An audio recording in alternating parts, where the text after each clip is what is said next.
অস্থিরতা বিরাজ করছে নৈসর্গিক পর্যটন কেন্দ্র ভারত নিয়ন্ত্রিত জম্মু কাশ্মীরে।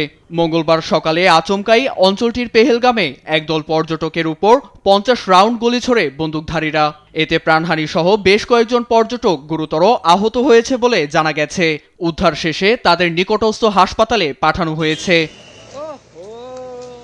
গোলাগুলির খবরে নিরাপত্তার চাদরে ঢেকে যায় পেহেলগাম। শুরু হয় পুলিশ ও ভারতীয় সেনাদের সমন্বয়ে বন্দুকধারীদের বিরুদ্ধে অভিযান। এছাড়া গুরুত্বপূর্ণ জায়গায় চেকপোস্ট বসানো হয় বলে জানায় জম্মু কাশ্মীর পুলিশ। পর্যটকদের উপর হামলার তীব্র নিন্দা জানিয়েছেন সৌদি সফররত ভারতীয় প্রধানমন্ত্রী নরেন্দ্র মোদী। স্বরাষ্ট্রমন্ত্রী অমিত শাহের সঙ্গে ফোনালাপে বন্দুকধারীদের বিরুদ্ধে অভিযান জোরদারের নির্দেশও দিয়েছেন তিনি। নিন্দা জানিয়েছেন জম্মু কাশ্মীরের সাবেক মুখ্যমন্ত্রী ও পিপলস ডেমোক্রেটিক পার্টির প্রধান মেহবুবা মুফতি। দুর্ভাগ্যজনকভাবে বেশ কয়েকজন নিহত ও কয়েকজন আহতের খবর এসেছে। সবার নিরাপত্তা নিশ্চিত করতে অপশক্তির ষড়যন্ত্রকে নকশাত করে দিতে হবে। এছাড়া উদ্বেগ প্রকাশ করেছেন পেহেলগামের প্রাক্তন আইনজীবী রাফি আহমেদ মীর।